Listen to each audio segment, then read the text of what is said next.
Түрме, еш түрме. Мен айтпаймын, мына жер жақсы, или біреуге бір оңайды.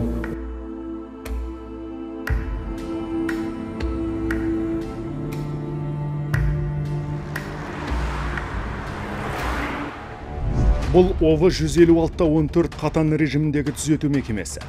Жалпақ тілмен айтсақ, қызыл зона. 330 адамға шақталған түрмеде қылмыс жасаған бұрынғы заң өкілдері отыр.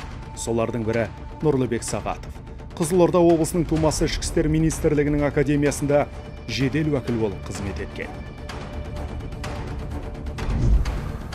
Бірақ кім ойлайды, мысалы, ол сотталам, или сол аяғым сүрінеді. Бізде менде үйленем, дұрыс семья боламын, анама көмектесем деген ниет болған.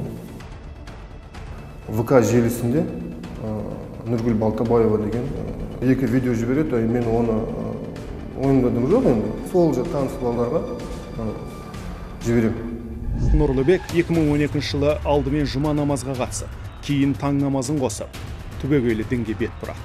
Осы аралықта интернет арқылы Нұргүл Балтабаева деген бойжеткенмен танысып, екеуі отбасын құрмаққа уағдаласады.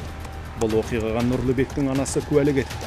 Бірақ межелі уақытта Нұргүл кездесуге келмей түлкі бұланға салады. 7 айда соның лекциялары жіберілді ғой маған, Надира Бахолевтен. Ахмад Мединскийден.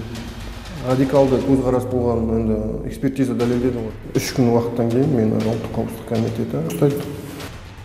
Бір шейхтардың уағыздарын тыңдап, басқасын тыңдамайды. Сіз оған 100 жерден дәлел алып келіңіз, көрсетіңіз, қабылдамайды. Өйткені көздеріне перде түскен деп айтамыз ба, телеграм сайттары, ВК-ларда, мысалы Ресейдің әлеуметтік желілерін бұғаттау жеңілдеу. Өйткені олармен арда келісім шарт бар, меморандум бар да, халықаралық контенттегі әлеуметтік желілерді бұғаттау шынымен өте үлкен күрделі процесс.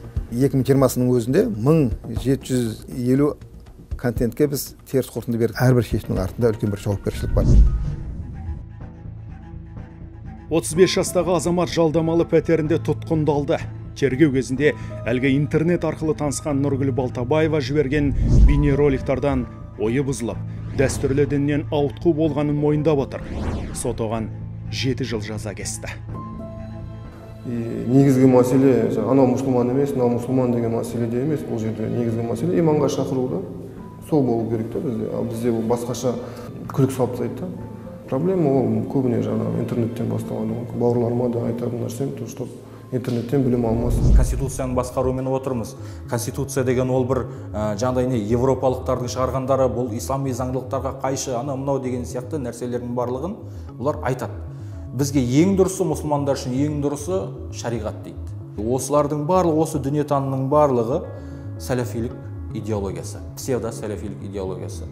Сонымен қатар әрбір ұлттардағы салт дәстүрлерінің барлығын жоққа шығарады.